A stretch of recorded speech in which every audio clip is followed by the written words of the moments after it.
சிதாரத்தை பூசிக்கொள்ள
அதாங்க சுபகாரியம் ஒண்ணு போயாச்சு. சரி காலி இடம் பண்ணிட்டாங்க. காலியானம் இல்லடா கல்யாணம். திருமணம் முடிஞ்சு போச்சு. சிறப்பாக நடந்து விட்டது. நைட்டு ஒரு 9 மணிக்கு விடுறாங்க. எதுக்குடா இது பண்றதுக்கு? அட பாவி சாந்தி முகத்தும் பஸ் ஸ்டாண்ட் விட்டாங்க பாரு. சரி என் பொண்டாட்டி மேல கை வைக்கிறேன். கம்பெனி வாஜர் போன் பண்றாப்புல. பெருமாள் பெருமாள் திடீர் நாடகம் ஆளுகளே கைது வாடான்றாரு. சரி நான் பஸ் ஸ்டாண்ட் நாடகத்தை பாப்பேன். ஏண்டா இந்த உலகத்திலே ஒருவன் மனிதனாக பிறந்து விட்டால் கடமை தவறாமல் இருக்க வேண்டும். ஆமாங்க. ஆனா உன்னை நம்பிறாங்க 15 பேர் வந்திருக்கிற நீ ஒரு ஆள் வரலனா எப்படிப்பா? பஸ் ஸ்டாண்ட் ஆச்சு. ஆமா ஆனா ஒண்ணுங்க என் பொண்ணடி கோய சொல்ல முடியாது. ஏண்டா அது நொலாங்கனி பாரு நொலாங்கனி. நொலாங்கனி இல்லடா நலாயினி. அந்த சாவுத்திரடி சாவுத்திரடில பூட்டு திருடி. சத்தியமா என் பொண்ணு டபுள் பத்தினி. டேய் பத்தினின்னு கேள்விப்பட்டிருக்கிற. அது என்னடா டபுள் பத்தினி? சத்தியமா என் பொண்ணு டபுள் பத்தினி. சரி மாமா இது ஆத்தனி அடிச்சு போறதுக்கு இது கிணத்து தண்ணி நம்ம எப்பனாலும் இது பண்ணிக்கலாம். எப்போனாலும் சாப்பிட்டுக்கலாம். நாடகத்தை பாரு மாமான்னு சொல்லிட்டேன் என் பொண்டாட்டி. சரி உன் பொண்டாட்டி சொல்லுமா பஸ் ஸ்டாண்ட் அடிக்க சொல்ல மாட்டாடா. என் பொண்ணு டபுள் பத்தினி. ஆமா சொல்லிட்டா பாரு. சித்திரை மாதம் 14 தேதி பேக் தூக்கி நாடகத்துக்கு கிளம்புறேன். சரி சித்திரை வைகாசி ஆவணி வரைக்கும் தொடர்ந்து நாடகம் ஒரு நாள் கூட லீவு கிடையாது. 6 மாதம் நாடகம் தான். நானும் வீட்டுக்கு வந்துக்கிறேன், இது பண்ணதே கிடையாது. அட பாவி ஃபர்ஸ்ட் நைட் இல்ல. ஆக மொத்தத்துல ஆவணி மாசம் 11ஆம் தேதி வாயார் லீவுடான்னு சொல்லிட்டாரு. சரி, ரொம்ப சந்தோஷமா ஆயி போச்சு எனக்கு. இன்னைக்கு தாண்டா வீட்டுக்கு போக போறோம், இன்னைக்கு இது பண்ணிக்கலாம். அதே சாத்தி முகத்தை இன்னைக்கு வச்சுக்கலாம். வீடு போக சும்மா போகலையே, நாடக படம் தான் ஏகப்பட்டது. 6 மாசம் சம்பாதி பாதிட்டு வச்சுங்க. புது பொண்டாட்டி வீட்டுல இருக்கிறாள், பல பல பொருளா வாங்கி போறேன். என்னென்ன வாங்கி போன? மூஞ்சிக்கு செருப்பு, காலுக்கு பவுடர். முன்னாடி பையன் மூஞ்சிக்கு தான் செருப்பு, காலுக்கு பவுடரா? மூஞ்சிக்கு பவுடர், காலுக்கு செருப்பு. மூஞ்சிக்கு பவுடர், காலுக்கு செருப்பு. அது மட்டும் கிடையாது, தின்பண்டம் யாராலும் வாங்கி போறேன். என்னடா ஆப்பிள் பழமா? அதெல்லாம் ஒரு பழமா? அதெல்லாம் ஒரு பொருளா? அதெல்லாம் ஒரு பொருள். நீ வாங்கி போவ, கொடியால் வாங்கி போவ, அதெல்லாம் வாங்கி போவ. அது மாதிரி நான் வாங்க மாட்டேன். என்னதான் பழம் வாங்கி? பொருத்துக்கு பொருளெல்லாம் வாங்கி போகிறேன். என்னென்ன வாங்கி போறோம்? என்ன பண்றோம்? அவுளு, கடலை, பொரி, வெல்லம் இதெல்லாம் வாங்கி போகிறேன். யா சுட்டு கூட வாங்கி போறதா? நாங்க என்ன பிசாசு பேயா புடிச்சுக்குதா? நான் கழிப்பா எடுக்க போறேன். ஐயோ, இந்த பொருளை பொண்ணாடி விரும்பி சாப்பிடுவோம். வாங்கி போற பொருளை திரும்ப வச்சுட்டு சரி பொண்ணாடி கட்டி பிடிக்கிறோம், தள்ளி விடுறான்னு. ஏண்டா வீட்டுக்கு தூரம் ஆயிட்டுக்கிறா? அடடே மாத விடா. ஆனா என் மன குறை சொல்ல முடியாது. ஏண்டா டபுள் 10 என் மட்டும் அடித்தான். ஆமா மாமா, நீ ஏன் கூட சந்தோஷமா இருக்க முடியாது? இந்த 200 ரூபாய் வேற எங்காச்சும் போய் சந்தோஷமா இருந்துட்டு வா. அது சரி அப்படின்னு சொல்லிட்டா பாரு. 200க்கு நான் திண்டியில வந்துட்டேன். திண்டியில வந்தேன், 100 ரூபாய்க்கு தான் பிரியாணி சாப்பிட்டேன். அங்கிருந்து பஸ் ஏற மறுபடியும் எங்க ஊருக்கு போயிட்டு எங்க வீட்டு மூணா வீடு முனிமா வீடு. முனிமா வீடு எங்க வீட்டு மூணா வீடு முனிமா வீடு. சரி, இந்த 100 ரூபாய்க்கு போன முனிமா வீடு கொடுத்தா முனிமா கூட சந்தோஷமா இருந்து வீட்டுக்கு வந்துட்டேன். வீட்டுக்கு வந்தோடனே பொண்ணு கணக்கு கேக்குறா. மாமா 200 குத்தஞ்சினே என்ன பண்ணன்னு கேக்குறா. நான் பால் சொல்லிங்க, யார் யாவ நான் வேஸ்ட் ஒண்ணு பண்ணல. 100 ஆவர்த்த வச்சு பிரியாணி சாப்பிட்டு 3 முனிமா கிட்ட போன 100 ரூபாய் விட்டு முனிமா ஒரு சந்தோஷமா இருந்து வந்துட்டேன். விட்டாலா சும்மா சும்மா விட்டுமா? என் பொண்ணு பதில் கேக்குறா. என்னது 3 விட்டு முனிமா 100 ரூபாய் குத்தியா? அவங்க என்கிட்ட வர வரி 30 ரூபாய் குத்துட்டு நீ எப்படி தரல 100 ரூபாய் கேக்குறா. என் பொண்டாட்டி என் பொண்டாட்டி டபுள் 10 என்ன புரியுதா? நான் தொட்டு தாலி அடிக்கிறேன் பாரு. எனக்கு ஒரு பத்தினி 3 விட்டு முனிமா வீட்டுக்காரரு ஒரு பத்தினி. மூதேவி அவன் வந்துட்டா சொல்றது நக்கமா இல்ல சூடு சொல்றேன். இதெல்லாம் நடந்துறாங்க எடுத்துக்கிறியா? என்னாச்சு? சாட்டு கொட்டா போய் எடுத்து சாட்டு போட்டு படுத்து பாரு. அதெல்லாம் கனவு கனவுல வந்து சொல்லு. சரி போகட்டு விடு. டேய் இந்த கட்டிலங்க வேந்தன் ராபணேஸ்வரன் எப்படிப்பட்டவள்? என் அருமை என்ன? என்னுடைய பெருமை என்ன? டேய் நான் எப்படி பிறந்தேன் என்று உனக்கு தெரியும்? டேய் அட பரந்த உலகில் சிறந்த ராவணன் பிறந்தது எப்படி தெரியும்?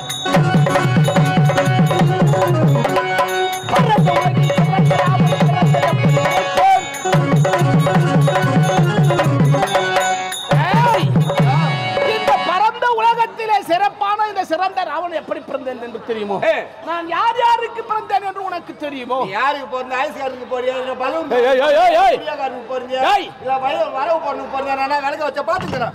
யார் யாருக்கு பிறந்தேன் என்றால் என் தாய் பெயர் என்ன, என்னுடைய தந்தை பெயர் என்னவென்று தெரியுமோ? தெரியாதுங்க. விச்சிரவாகு முனிவர் என்று சொல்லக்கூடியவருக்கும் கேகேசி அம்மையாருக்கும் மகனாக பிறந்தேன். எப்படி தெரியுமா? நீண்ட நாளாக என் தாய்க்கு தந்தைக்கு திருமணம் வந்து பிள்ளை செல்வம் இல்லாமல் வருத்தப்பட்டுக் கொண்டார். அந்த நேரத்திலே என் தாயானவர் என்ன செய்தார் தெரியுமா?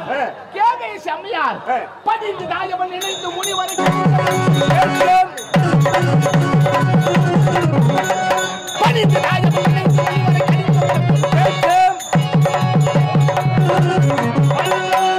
அப்பொழுது என்னுடைய தாயானவள் பணிந்து பணிவோடு சென்று, அத்தான் நமக்கு திருமணம் நடந்து நீண்ட நாட்கள் ஆகிவிட்டது, இதுவரையிலும் பிள்ளை செல்வம் என்பது எனக்கு இல்லாமல் இருக்கிறது. ஆதலால் நீங்கள் என்ன செய்ய வேண்டும்? அப்படி பிள்ளை செல்வம் இல்லை என்றால் மக்கள் எல்லாம் ஏளனமாக பேசுவார்கள். இவ்வளவு ஒரு பெண்ணாக பிறந்தால் பிள்ளை செல்வம் இல்லாமல் இருக்கிறாளே, இவ்வளவு ஒரு மலடி என்று மக்கள் எல்லாம் ஏளனமாக பேசுவார்கள். அதனால் எனக்கு பிள்ளை செல்வம் வேண்டும். அந்த பிள்ளை செல்வம் இல்லாத ஒரு பெண் உலகத்தில் இருக்கவே கூடாது. அந்த நேரத்தில் தந்தை என்ன செய்தார் தெரியுமா? இந்த தாயுடன் நினைந்து முனிவர்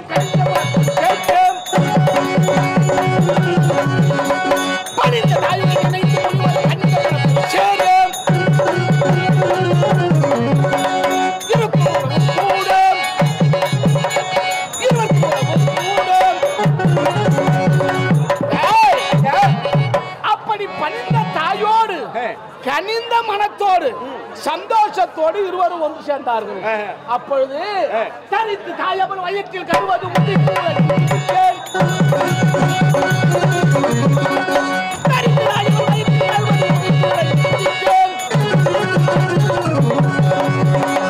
அப்படி பணிந்த தாயோடு இருவரும் ஒன்று சேர்ந்தார்கள். முதல் ஜாமத்திலே ஒரு நாளைக்கு எத்தனை ஜாமம் தெரியுமோ? பகல் 5 ஜாமம், இரவு 5 ஜாமம், 10 ஜாமம், 2 மணி நேரம் 24 நிமிடம் ஒரு ஜாமம். ஆமா, அப்படி 6 மணில இருந்து 8 மணி 24 நிமிடத்துக்குள் நான் பிறந்தேன். அந்த வேலை என்ன வேலை என்று உரைப்பார்கள் தெரியுமா? இரண்ய வேலை என்று உரைப்பார்கள். அப்படி இரண்ய வேலையில நான் பிறந்ததால் எனக்கு இராவணன் என்ற பட்டம் பேரை சூட்டினார்கள். அடுத்து தம்பிகள் உதித்து உலகில்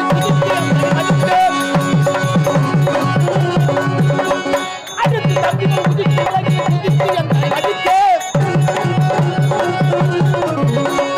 தங்கை ஒருவனும் உதித்தேன், தங்கை ஒருவனும் உதித்தேன். அடுத்து 2வது ஜாமத்தில் தம்பி கும்பகர்ணன் பிறந்தான். கும்பகர்ணன் அவனுக்கு எதற்காக கும்பகர்ணன் என்று பெயர் சூட்டினார்கள் தெரியுமா? கும்பம் என்றால் குடம், கர்ணம் என்றால் காது. அப்படி என்னுடைய தம்பியின் ஒவ்வொரு காதும் குடம் போன்று இருக்கும். அதனால் அவனுக்கு கும்பகர்ணன் என்ற பெயரை சூட்டினார்கள். 3வது ஜாமத்திலே என்னுடைய தம்பி விபுடனன் பிறந்தான். 4வது ஜாமத்திலே எங்களுக்கெல்லாம் ஒரே ஒரு தங்கை ஒப்பற்ற மங்கை சூர்பனகை பிறந்தாள். ஆமா, அவளுக்கு எதற்காக சூர்பனகை என்று பெயர் சூட்டினார்கள் தெரியுமா? சூர்பம் என்றால் முரம். ஆமா, நகை என்றால் பற்கள். ஒவ்வொரு பற்களையும் என்னுடைய தங்கைக்கு முறம் ஒன்று இருக்கும். ஆமா, ஒவ்வொரு பல்லும் முறாங்களா? ஆமா. என்னடா இது அதிசயமா இருக்குது? என்னடா உன் தங்கச்சிக்கு பல்லே முறாங்களா? மீதெல்லாம் கை நகங்கள். அப்படி ஒவ்வொரு பற்களும் முரம்போல் இருக்கும். அதனால் சூர்ப நகை என்று பெயர் சூட்டினார்கள். இப்படி பிறந்து வளர்ந்து கொண்டிருக்கிறோம். எங்கு வளர்ந்து கொண்டிருக்கிறோம்? எங்களுடைய தந்தையானவர் முனிவர் ஆயிற்று. கானகத்திலே ஆசிரமம் அமைத்து கானகத்திலே வாழ்ந்து கொண்டிருக்கிறோம். அந்த நேரத்திலே எங்களுடைய தாயானவள் பிள்ளை செல்வம் இல்லாமல் வருத்தப்பட்டு கொண்டிருந்தார் அல்லவா?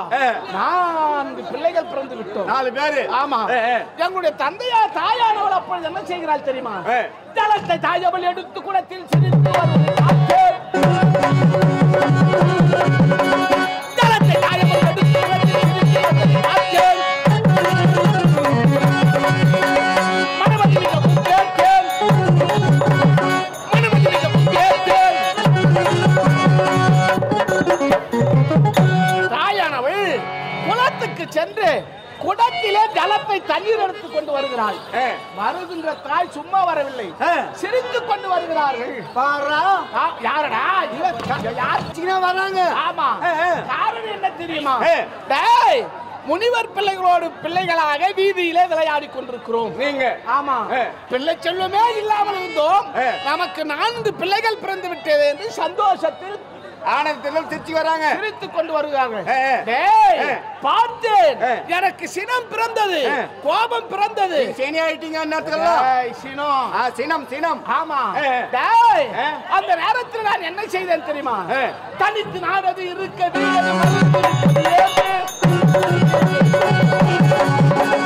தனித்து நாடது இருக்கிறது.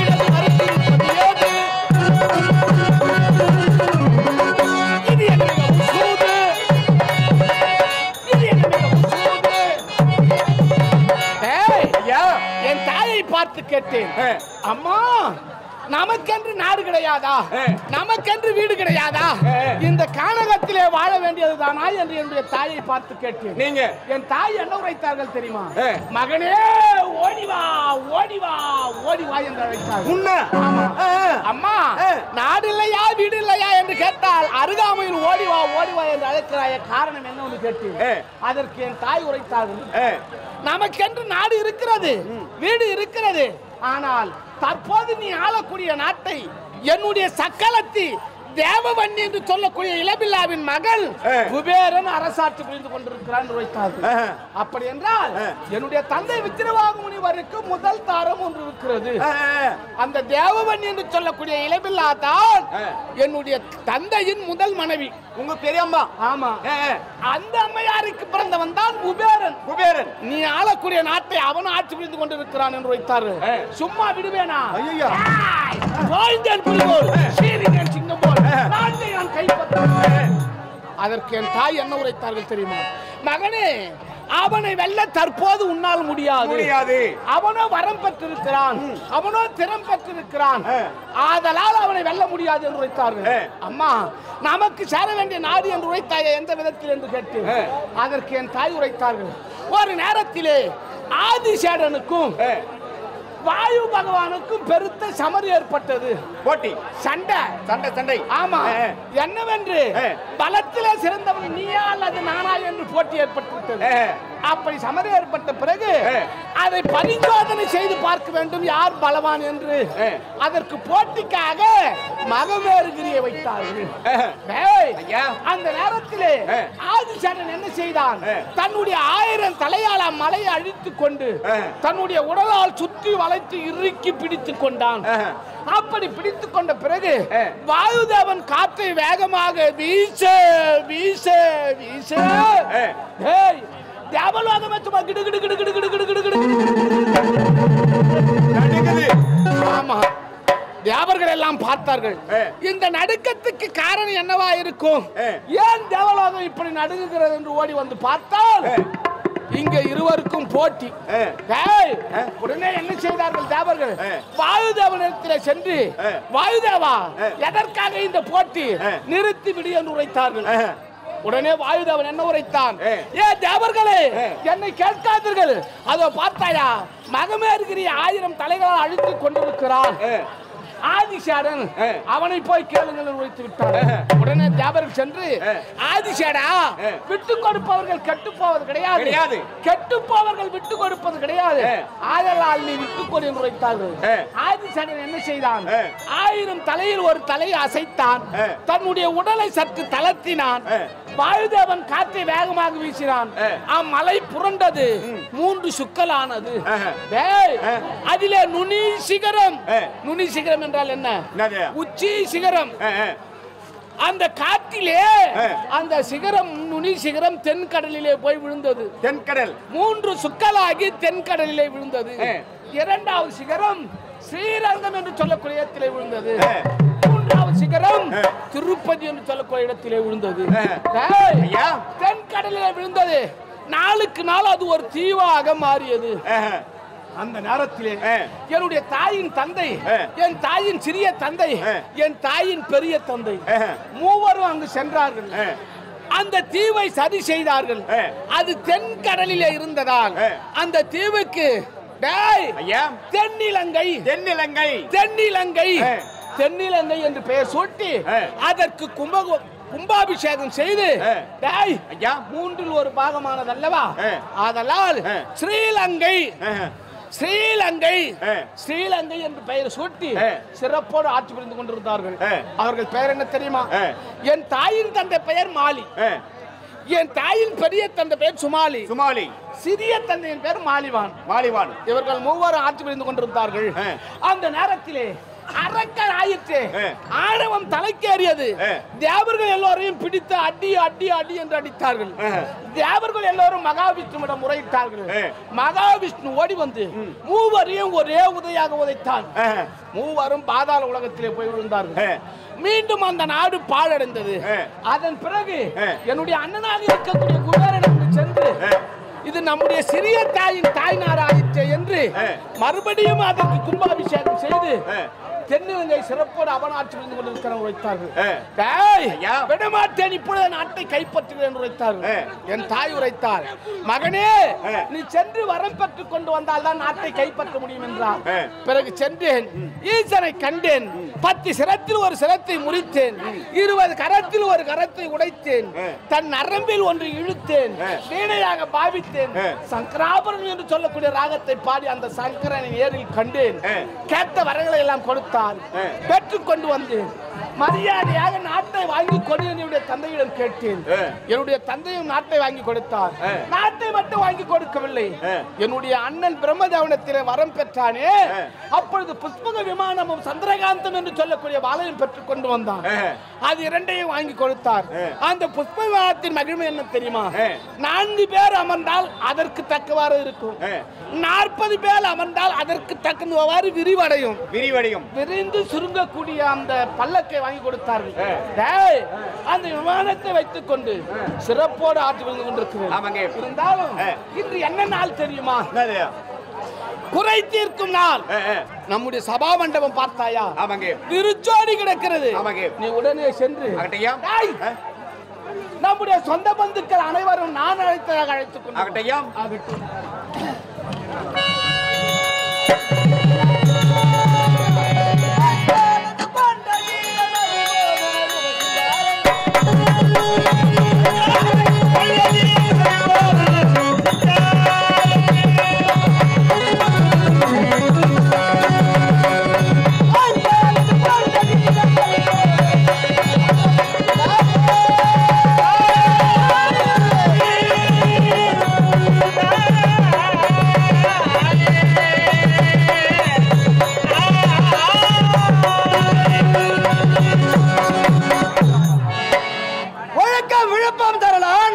ஒழுக்கம் உயிரினும் ஓம்பப்படும் என்ற பொழியாமொழி புலவர் கூட்டியே நல்லுரைப்படி ஒழுக்கத்தை கடைபிடித்து தென் இலங்கை வேந்தன் 10 தலை 20 கரம் படைத்தவர் ராவணேஸ்வரன். ராவணேஸ்வரனுக்கு மகனாக பிறந்து இந்திரஜித் சீரம் சிறப்போடு வாழ்ந்து வருகிறேன். இருந்தாலும் என்னுடைய தந்தை அழைத்திருக்கிறார். இதற்கு முன்பு எனக்கு முன்பதாக வரக்கூடிய காவலன் எங்கே? காவலன் ஐயா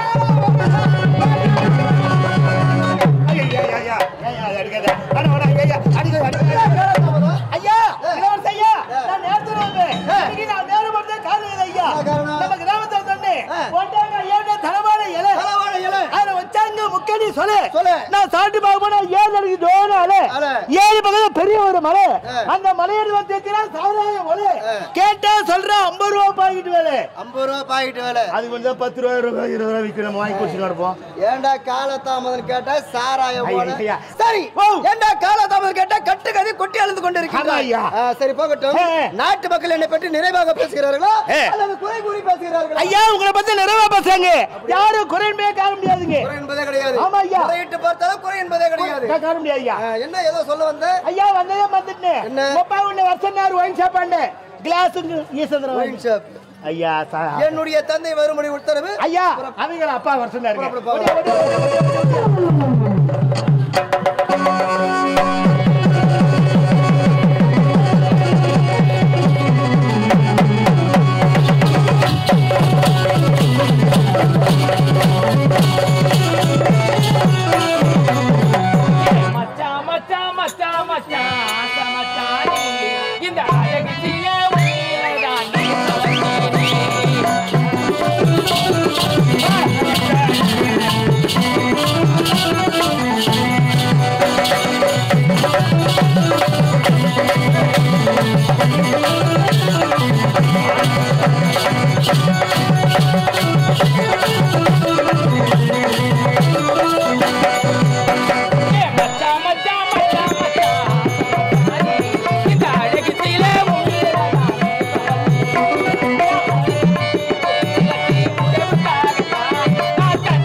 மகளாக பிறந்து திருத்தலை என்று பெற்றி சீரும் சிறப்புடன் வாழ் வருகிறேன்.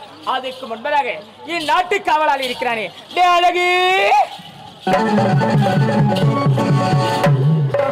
என்னடா டேய் எனக்கு குனிஞ்சி வணக்கத்தை வைக்கிறேன். அப்படி தெளிவா சொல்லுனா ஃபர்ஸ்ட் என்ன சொன்ன?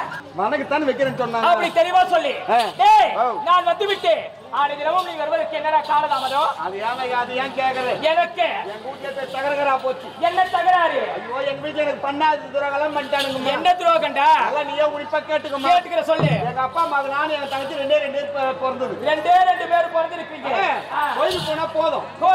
தோளத்துக்கு பேக மேல மாட்டி கூத்தாட வந்துடுறேன். டேய் தோல் மேல பேக தூக்கி மாட்டிக்கினே கூத்தாட வந்துடுறேன். ஆடத்துக்கு வந்துடுறேன். ஒரு நாள் வீட்டுக்கு பாக்குறேன். நிக்கிறாங்க. டேய் அந்த மதியம் நிக்கிறாங்க. என்னடா ஆச்சு? எப்ப நிக்கிறாங்க. என்ன ஆச்சு? வச்சா நிக்கிறாங்க. அங்கங்க நிக்கிறாங்க. அப்படியே அங்கங்க நிக்கிறாங்க. எல்லாம் நீக்கிட்டு பாக்குறேன். என்னடா நீக்கிட்டு பாக்குற? கூச்சமா? அப்படி தெளிவா சொல்லு. நீக்கிட்டு பாக்குறேன். என் சின்ன தங்கச்சி ஒட்டு சின்ன மேல உட்கார வச்சு கண்ணு கட்டுறாங்க. கட்டுறாங்க. மாங்கோத்து சொருறாங்க. என்னடா சொல்றாங்க? மாங்கோத்து இங்க சொல்றாங்க. என்ன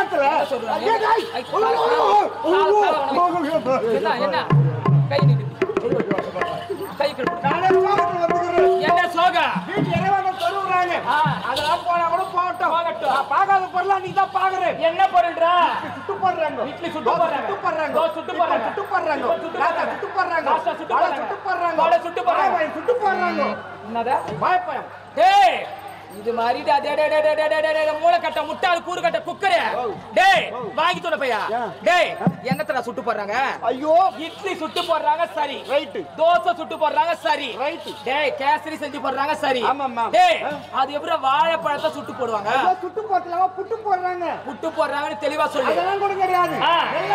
நல்லெண்ணெய் முட்டை பொட்டை இந்த மூணு கொழுப்பி கொழுப்பி அங்கத்து குடுக்குறாங்க. எங்க? எங்க வீட்டுல. உங்க வீட்ல. வீட்டு மூத்தமாக நாங்க இல்ல. நான் நீ இருக்கீங்க. நைட் எல்லாம் வீட்டுக்காக நாயா ஒளிக்கிறேன். நாயா ஒளிக்கிறேன். என்ன மேல உட்கார கட்ட அருகதெல்லாம் போயிட்டு எங்க வீட்டு ஆட்டுக்கிட்ட பக்கமா உட்கார வச்சு பத்தி கண்ணிக்கு தான் கிடைக்கல. ஒரு காஞ்ச பணம் வழி கட்டி ஒரு தேவர அடை தொட்டு கொடுக்கலாம்ல. டேய் உன்னுடைய தங்கச்சி எதுக்கு தெரியுமா நாங்க உட்கார வச்சிருக்காங்க? டேய் உன்னுடைய தங்கச்சி வயசுக்கு வந்துட்டாடா. ஏன் தங்கச்சியா? ஆமாடா. வயசுக்கு வந்துட்டாளா? யார் கட்டு வந்தாங்க? தலைவர் கட்டி தலைவர் கட்டு வந்தாலாம். இல்ல நம்ம கம்பெனி ஓனர் கட்டு வந்தாலாம். இல்ல நிர்வாகி கட்டு வந்தாலாம். இல்ல பெரிய கட்டு வந்தாலாம். இல்ல ஒரு அண்ணன் நாங்க ஒரே வார்த்தை அண்ணா நான் வயசுக்கு வர பண்ண சொல்லுடா. சொல்லிட மாட்டான். டேய் இதெல்லாம் யாரா கேட்டுக்கிட்டு வருதா? இங்க பாருடா. டேய் இதெல்லாம் கேட்டுக்கிட்டு வருது யாரா? ஒரு பெண்ணாக பிறந்து விட்டா அது வரக்கூடிய நேரத்துல தன்னால வந்து ஆகணும். நீ சொல்றது எனக்கு புரியலையா? டேய் உன்னுடைய தங்கச்சி பெரிய மனுஷி ஆயிட்டாடா. கூடுமா அப்படியே? எங்கடா போற? நான் லூசா நானு. என்னடா? நான் என்ன மென்டலா?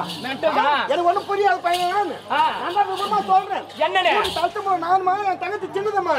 நான் அண்ணங்காரங்க போய் என் தங்கச்சியோட பெரிய மச்சி ஆயிடுவா. பெரிய மச்சி நான் தான். ஐயோ டேய் என்னடா இன்னைக்கு ஆம்பளைக்கு வர கோவம் வருது உனக்கு? வரும். டேய் இன்னைக்கு தப்பிச்சிட்டேன். வேற எதனா போடுவாங்கன்னு பார்த்தேன். டேய் இங்க வாடாங்க. அத சொன்னாதான் புரியல. உன்னுடைய தங்கச்சி கன்னி பருவம் நீங்கி மங்கை பருவம் அடைந்து விட்டார். அப்படின்னா என்ன தெரியுமா? உன்னுடைய தங்கச்சி கல்யாண வயசை எட்டிட்டாடா. கல்யாண வயசுன்னா டேய் ஒரு பெண்ணாக பிறந்து விட்டா வயதுக்கு வந்தா அவரை திருமணம் முடித்து வைத்துடலாம். அதுவே ஒரு ஆம்பளையா இருந்தா அது மாதிரி மீசை வளரணும். இந்த பொட்டைக்கு தான் மீசே கிடையாது எனக்கு. ஆமாண்டா. கல்யாண வயசுனா பருவம் தானே பருவம் வருவாங்க. ஆமாண்டா. உன்னுடைய தங்கச்சி பருவத்துக்கு வந்துட்டா. இல்ல நான் என்ன லூசானு கேக்குறேன். ஏன்டா? 4 பேர் நீங்க தீர்ப்பு சொல்லுங்க. என்னடா பருவம் எப்போ வரும்? எப்போ? அம்மாசு போற 15 வந்தா அது பருவம். அதான பருவம்.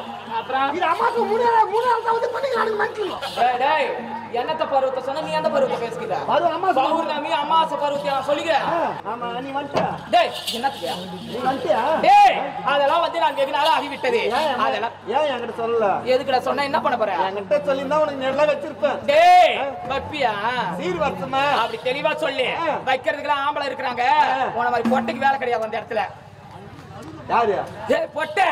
டேய் அதெல்லாம் போனா போகட்டும். கட்டு கதைகளை கொட்டி பேசி கொண்டிருந்தா நேரம் போவதே தெரியாது. அந்த விஷயம் மறந்துட்டு பாருமா. என்ன விஷயம்டா? ஐயா உன் கையோட கூட்டாட்டாரு. ஆனந்தமோ அழகா ஆடி பாடிக்கிட்டு என்னுடைய பெரிய தந்தை வந்து வழக்கமல்ல. ஆமாமா. அழகா பார்க்கலாமா? எப்படி தெரியுமா? ஆசையில பாத்தி கட்டி நாட்டி ஒண்ணி நட்டி வச்சவா.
அப்பா உங்கள் அருமை மகன் வணக்கம்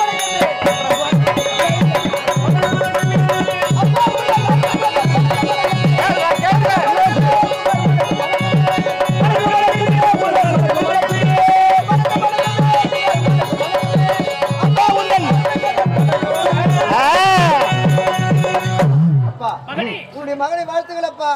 மகனே நீ பல்லாண்டு காலம் வாழ வேண்டும். படா மகனே வல்லமசாலி.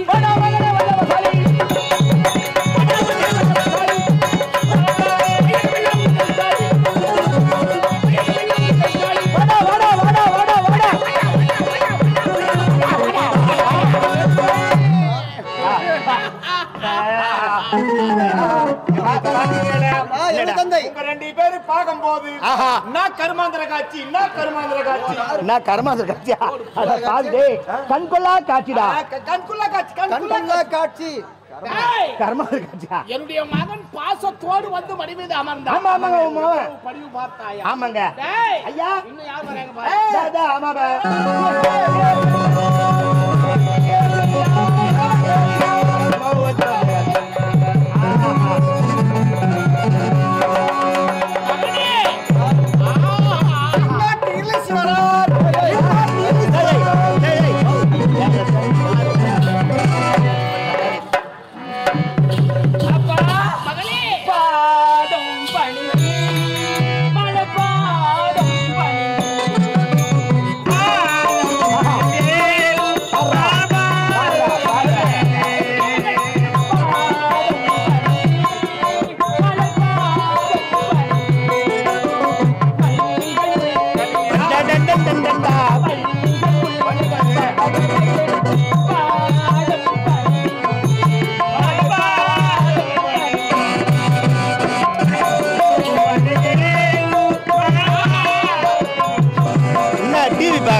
பார்க்க மாட்டாரு பழகுது.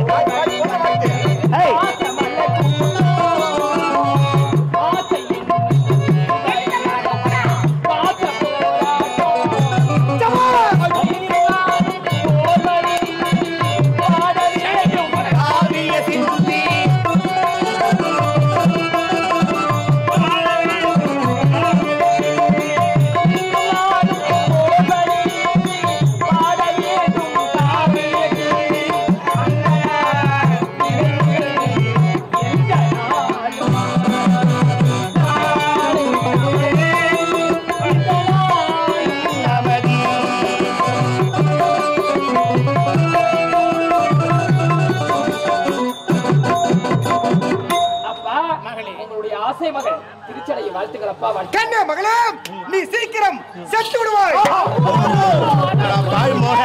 என்ன தப்பு சொன்னேன்? அறிவுடா கண்ணே மகள் குழந்தை வந்து ஆசையா பண்ணிது எத்தோன அவசரமா செத்து விடு சொல்லுமா வா சொல்லப்படா அதெல்லாம் சொல்லக்கூடாதா. அம்மா நீ லாரி மாதிரி செத்து பாவிய ஒத்து நீ தவறா நினைக்காதீங்க நான் சொன்னத பத்தி. கண்ணே மகளே நீ சீக்கிரம் நன்மையை சேர்த்து விடுவாய். பேரு புகழும் சேர்த்து விடுவாய். நீ மட்டும் சிரிக்காத. எனக்கு மட்டும் தான் சொன்னேன். பங்களா வாத்தாட்டம். அவர்கார நீ சிரிக்க கூடாது. சரி விடுங்க. அவன் அப்படிதான் கடப்பான் பொண்ணு. அப்பா ஆன தினமும் அழகான மலர்களை சென்று அங்க இருக்கும் வண்ண வண்ண பாரிஜாதங்களை மலர்களை பறித்து வந்து உங்களுடைய கழுத்தில் அணிவித்து உங்களுடைய பாத பூஜை செய்தால் மட்டுமே எனக்கு நிவர்த்தி கிடைக்கும்.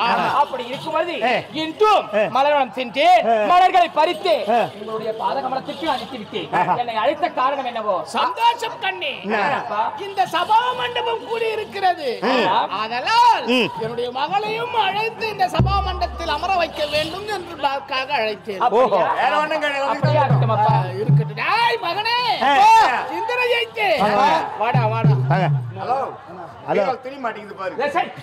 ஏன்டா டேய் இது வர ஒரு முக்கியம் பாவியா அங்க கிரா உனக்கு மகனே இந்த சபா மண்டபம் கூடி இருக்கு இந்த நேரத்தில் நம்முடைய சொந்த பந்துக்கள் அனைவரும் வந்து அமர்ந்திருக்கிறார். ஆமா வந்துட்டாங்க.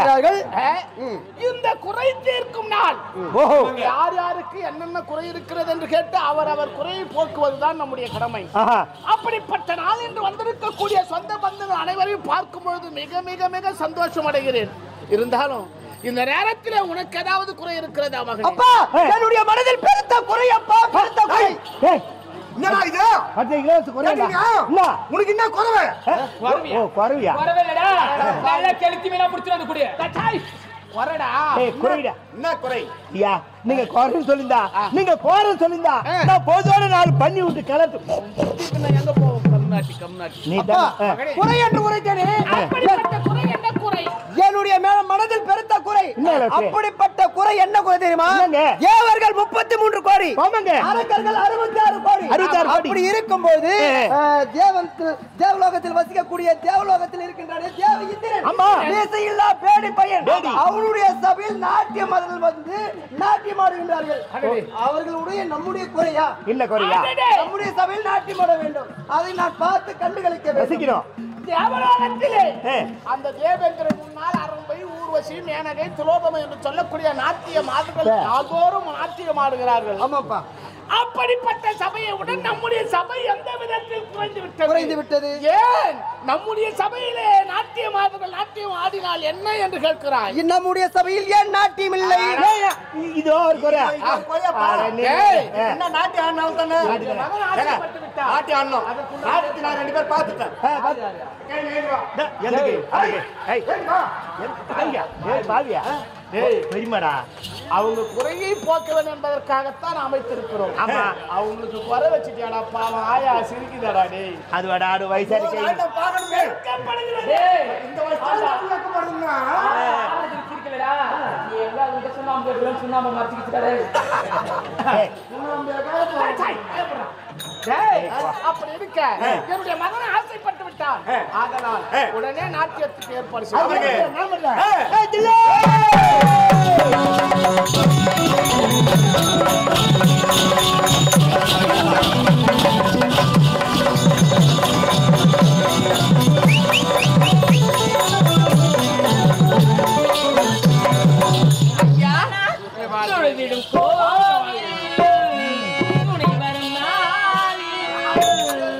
என்ன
பல நண்டு வாழ்க பல நண்டு வாழ்க.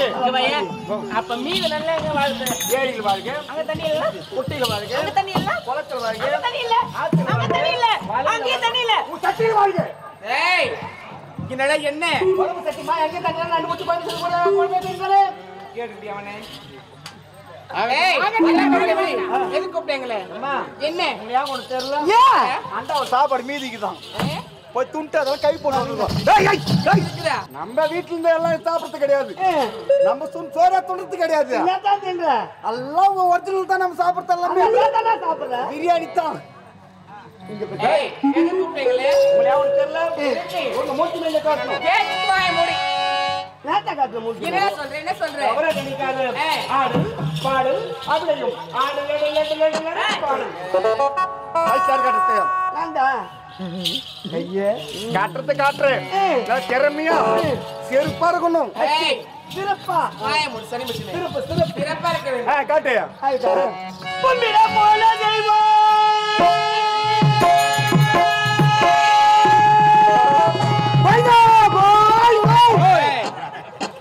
கடை வெட்டுறாங்க. இப்பதான் காரங்க தொகை போடுறாங்க. பொன்னிட போல தெய்வம் அம்மா குறுக்கி வந்ததம்மா குறுக்கி வந்த தெய்வம்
என்ன காட்டுறதா ஓட்டி காட்டணும்.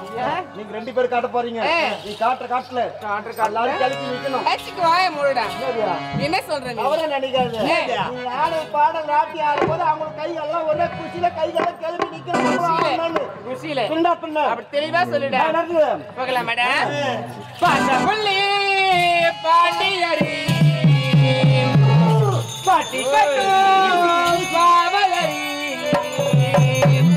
ஆடே இடையாடே நாமீடே கூடே கூடே ஒரு மாலே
கூறப்பட்டி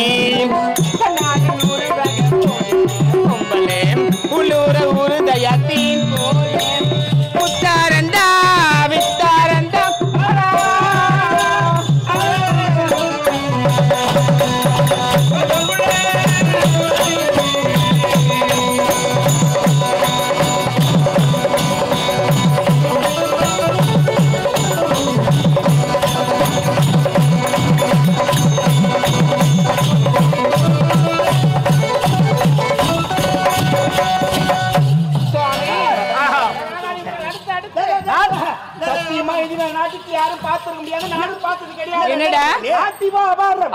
நாட்டியத்துல ஒரு ஆள் குறை சொல்ல முடியாது. நாட்டியமா அபாரம் ஆடிய சுத்த டமாரம். ஏன்டா நீ நானா டேய் நாட்டி கஷ்டப்பட்டு ஆடுறாளுங்க. சரி அதை விட்டு நாட்டி சிறப்பா இருக்குடா. ஏமா என்ன பண்ணே ஏது பண்ணே தெரியாது. அவன் விட்ட ஒரு புடி இல்லடா. புடித்தாடா நாட்டி ஒரு புடி புடிக்கல பாத்துங்கறேன். புடிக்கதனே பாத்துங்கறேன் நீ. புடிதான் பாத்துங்கறேன். என்ன பண்ணுவ? அவங்க நாட்டி வந்து ஒரு படி சிறப்பா இருக்கலாம். ஆகட்டியா? காட்டு. ஒருவேளை நாட்டத்துல குறை இருந்தா அதெல்லாம் எந்த குறை இருக்காது. எது வராது. நாட்டியத்துல குறை இருந்தா என்ன செய்வே? உச்சிக்குவோம். ஏய் சம்பல்த ஆமா மாலவு சரா இருங்கடா. பேசந்த விட அதிகமா குரு சொல்றா. விடு ராத்திரி நேரத்து பூஜையில் ரகசிய தரிசனம்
சூப்பர் சூப்பர்.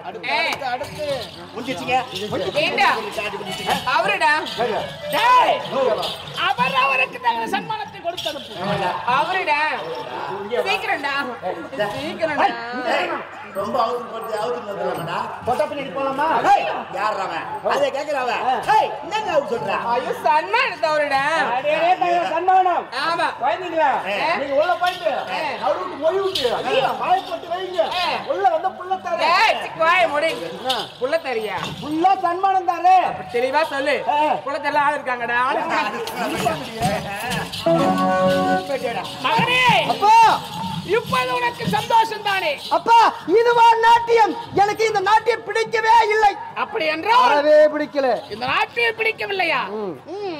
அப்படி என்றால் அப்பா இந்த நாட்டியம் பிடிக்கவில்லை என்று உரைத்தேனே. என்னுடைய தங்கை திருச்சடை நாட்டியம் ஆட வேண்டும். அதை கண்டு கழித்து ரசிக்க. என்னுடைய மகள் திருச்சடை அப்படிப்பட்டவள். இந்த தென்னிலங்கை நிலவரசி அவள் ஆடுவதாம் அதை பார்ப்பதாம். வெட்கம் வெட்கம் வெட்கம். அப்படி என்றா என்னடா சொல்ற? என்னுடைய தங்கை தான் திருச்சடை தான் நாட்டியம் ஆட வேண்டும். அடடே இந்த உலகத்திலே கலை என்பது பொது. ஆமா இவர்தான் ஆட வேண்டும் இவர்தான் பாட வேண்டும் என்பது இல்லை. யார் வேண்டுமானாலும் ஆடலாம். உண்மைதான் அப்பா. அப்படியா? சரி நீ ஒரு புறமாக இரு. மகளே திருச்சடா அப்பா உன்னுடைய அண்ணனை ஆட வேண்டும் என்கிறான். உன்னுடைய விருப்பம் என்னம்மா? அப்பா அண்ணனோ என்னுடைய நாட்டியத்தை பார்க்க வேண்டும் என்று கேட்கிறார். நீங்கள் சம்மதித்தால் இந்த சபையில் நானும் நாட்டியம் ஆடுகிறேன். அப்படியா? நீயும் அதற்கு சம்மதிக்கிறாயா? சம்மதிக்கிறேன் அப்பா. அப்படி என்றால் ஆகட்டும். அப்படியே ஆகட்டும் அப்பா. எப்படி தெரியுமா? ராசா ராசா உன்னை வச்சிருக்க நெத்தியிலே ரோசா போலே அட கண்ணே உன்னை கண்ணுக்குள்ள வச்சி கண்ணே போலே அட புடை அட பட்டாயத்தில் அட குடி அட உன்னை போலே அட நீங்காதனா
மகனே, ஆமா இவ்வளவு சிறப்பாக ஆடுகிறாளே, இவளுக்கு இந்த நாட்டியை கற்பித்து கொடுத்தது யார்? இந்த நாட்டியத்தை கற்றுக் கொடுத்ததே நான் தான்.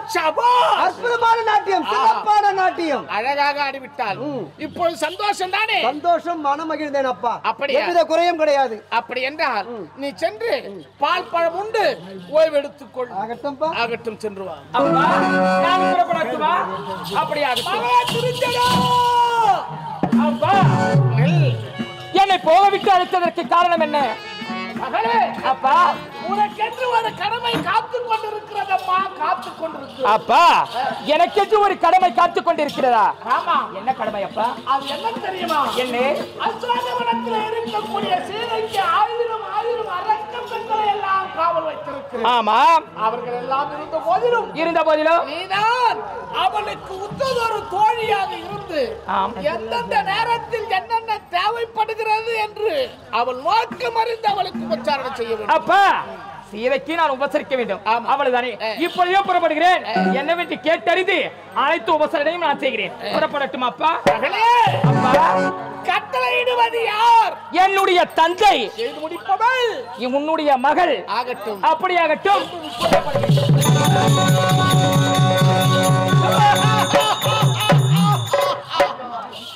சீதா, உன்னை இந்த அசோகவனத்திற்கு கொண்டு வந்து 9 மாத காலமாகிறது. இதுவரையிலும் என்னுடைய இச்சைக்கு இணங்காமல் இருக்கிறாய். இன்று எப்படி ஆகிலும் உன்னை கட்டி அணைந்தருடைய ஆசையை பூர்த்தி செய்து கொள்கிறேன். வரேண்டி, வரேன்.